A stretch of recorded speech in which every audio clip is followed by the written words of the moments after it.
Laras. Ito parang yung sombrero ni Kung Lao tulo. Lah.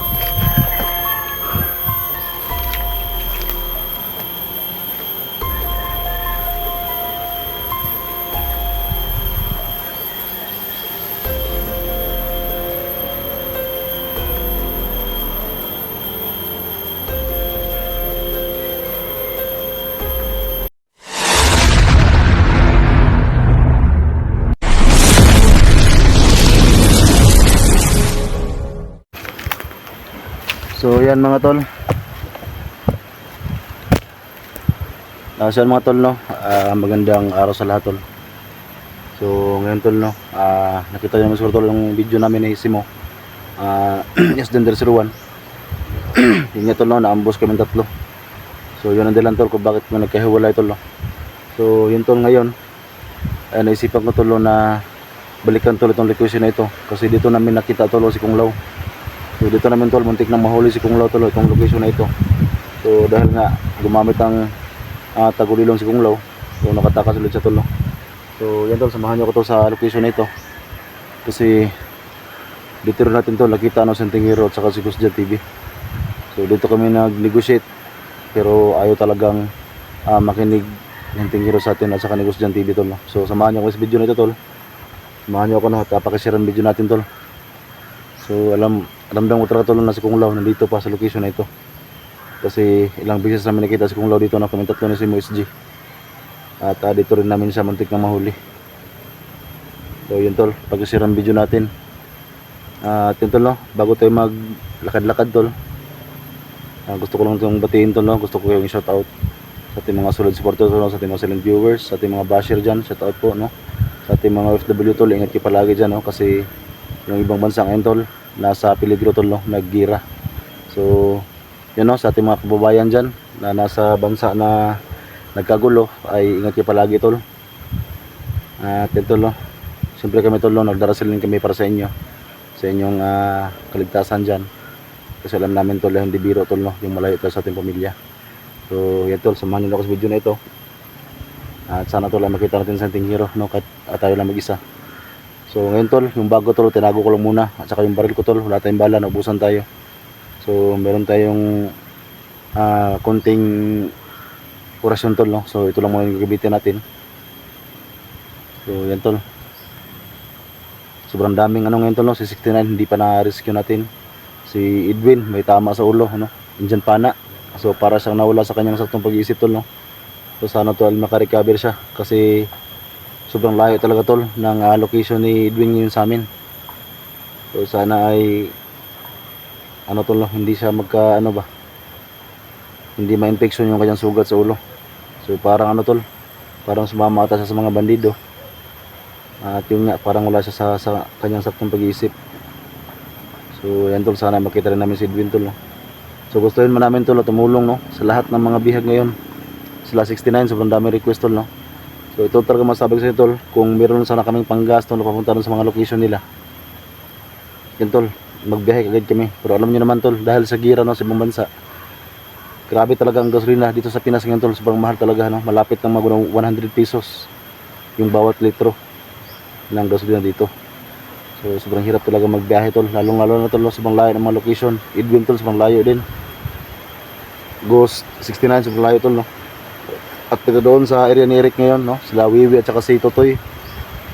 So nung time na yun tol no, dahil nga si Eric bihag at saka yun lang talaga yung medyo hindi ganong malayo. So yun tol, lagi kami nagbiyahe doon para lang ma-rescue si Eric tol. So yun nga tol, nagtagumpay kami sa pag-rescue kay Eric. So yan, buti yun lang talaga ay nakarecover si Eric agad. So ngayon tol, paki-share po ang video natin tol. At sa mga hindi pa nakasubscribe tol sa ating channel, huwag niyong kalimutan tol, paki-subscribe tol at paki-hit pa rin ng bell icon tol para pag meron tayong mga bagong upload ay lagi pa kong updated tol sa mga video natin. So ito yung location na yun tol, kung naalala po ninyo. So dito po natin nakita si Kung Lao. Ito, nakaramdam na po tayo ng gutom. Saka dito tol no, merong mga rambutan dito na tanim. So sana ay meron tayong makita dito kahit ano, kasi wala ng bunga sa taas. Meron man pero sobrang taas na. So magbabaka sakali muna tayo tol na may makita tayong hulog. Dito tol. Sana ay pwede itong kainin. So ito mismo tol, no, itong location. Dito namin kinausap sa Tinting Hero. Itong location na ito. So ayaw talaga na makinig sa atin. Kaya yun nga tol, no. Napilitan kami barilin yung mga katauhan ni Kung Lao. Yun nga, nagkaputukan kami dito. Buti walang natamaan sa amin. Hanap lang muna tayo tol. Kasi nakaramdam na po ako ng gutom. So bago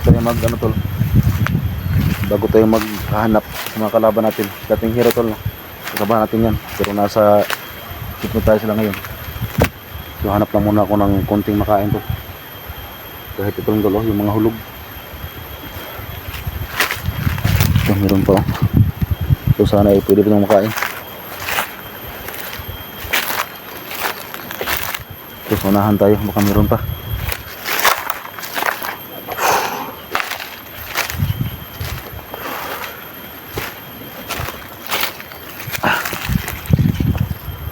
Silang laman. Hayop talaga yung Kung Lao na yun tol. Kaya yung dahilan kung bakit na ito tayo sa Tinting Hero.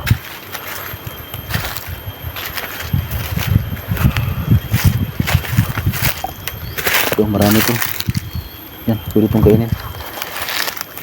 So hanap lang mo tayo makakaan tol para hindi tayo mawala ng lakas.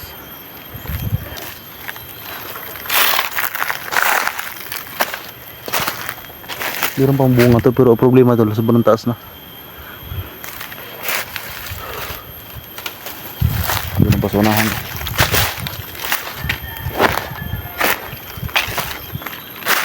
Dito namin nasa gupa sila Tinting Hero. Pati si Kung Lao tol, dito namin sa muntik na huli.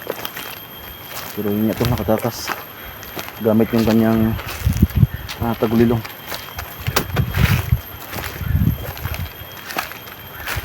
Sana ay mayroong mga hulog dito. Pero kahit paano tuloy makakain tayo.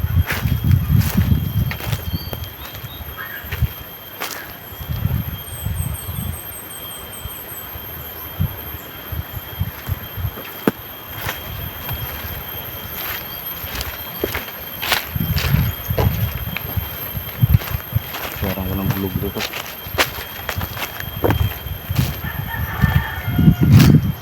Mayroon akong mga nilayat na manok. Ito meron, no.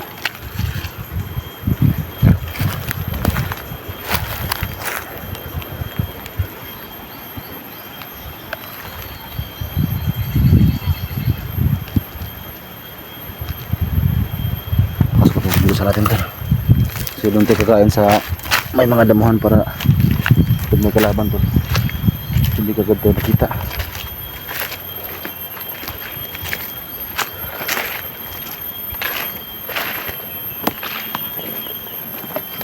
Oh, ito may mga hulog tulo. Ito pwede kong kainin.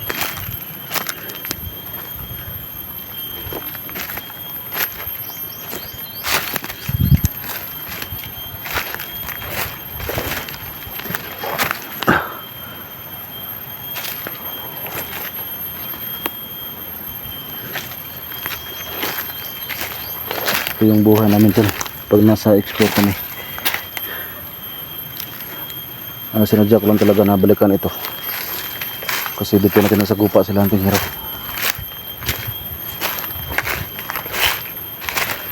Simple tol, no? Bilang kasamahan natin sila dati, gagawin natin ang lahat tol para lang bumalik yung kanilang dating pag-iisip.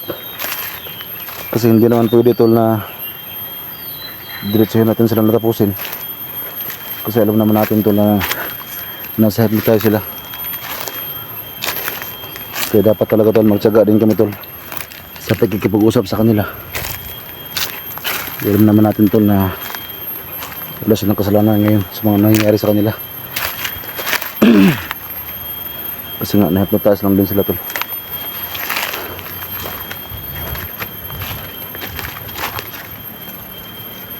maganda kakaan tol sa may bandang looban para pag may kalaban hindi kagad tayo makita. Dito rin pala tol, marami dito.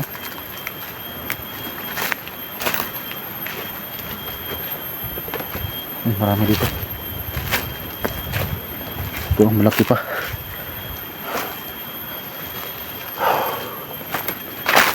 Meron natin makain tol. Diskarte lang muna tayo para lang pasukan ng ating tiyan ba.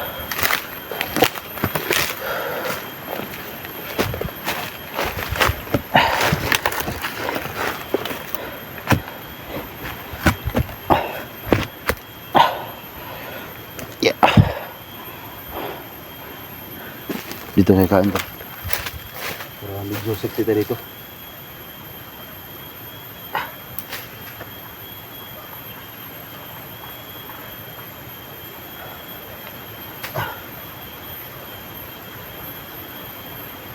Kaya para safety.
Sira yung iba tol, sira.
Sira betul, sira. Hindi makain yung iba.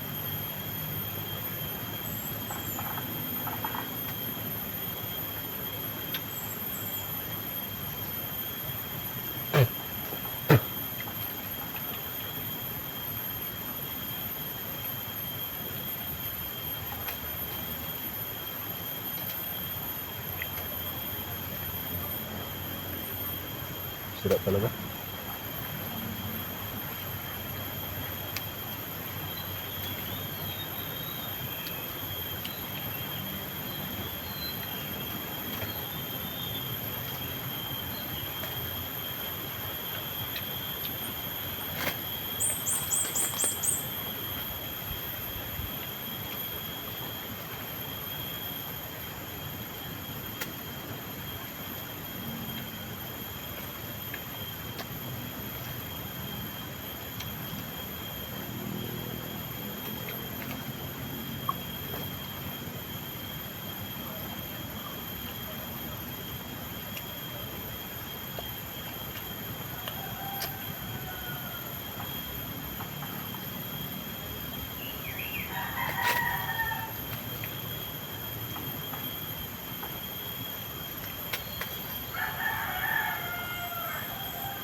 Okay. Kain na tayo. So yung iba tol, no? Hindi ko din kainin kasi sira na.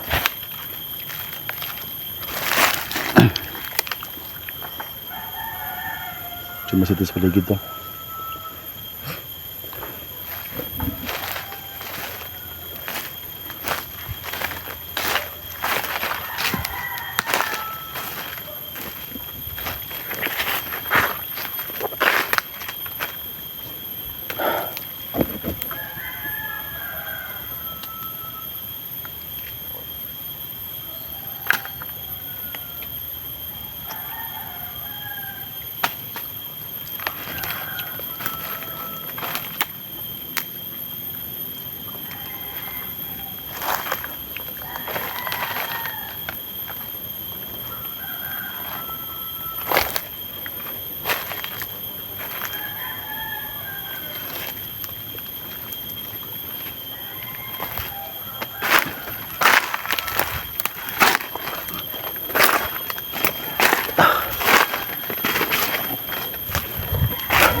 Ayun. Patay. Tol.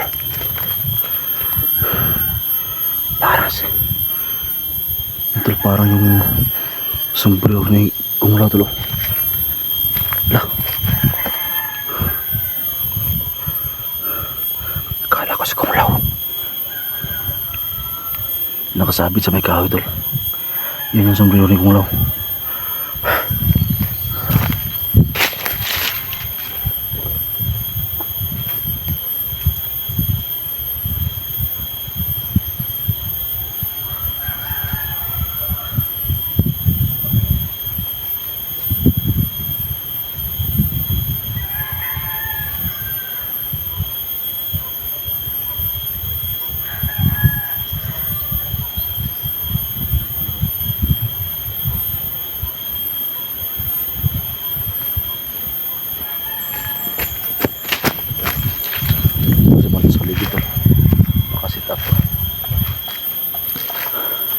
Sombrero yung Kumulaw yan, ano?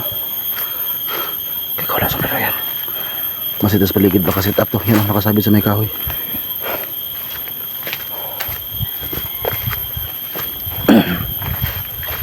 Masitas tol, baka sit up to.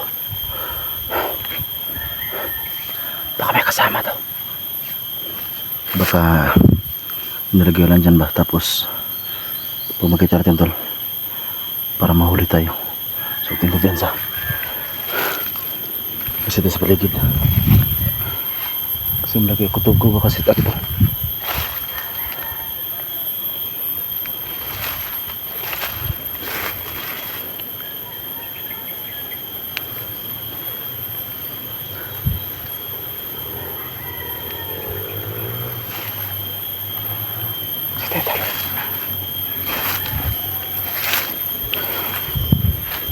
At saka huwag natin basta-basta hawakan yan.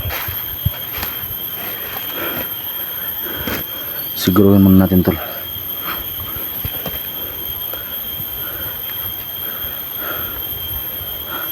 Hindi natin basta hawakan yan. Baka isa yung ano, baka isa yung patibong.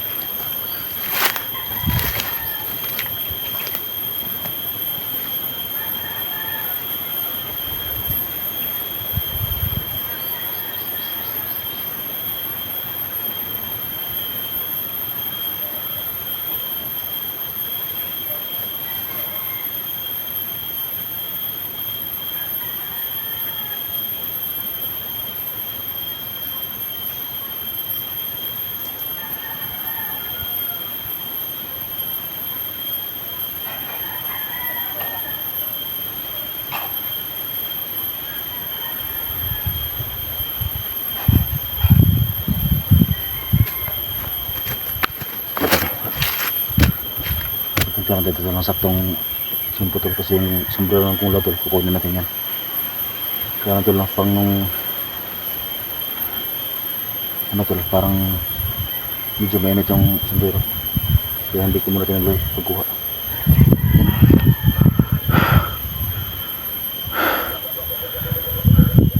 Yan tol, kukunin natin yan tol. At saka magmasid tayo dito. Kukunin natin yan, tapos magmasid tayo. Baka mayroong biglang sumulpot. Kasi ramdam ko tol, isang patibong to. So masid naman tayo sa gilid tol. Baka may mga biglang dumating.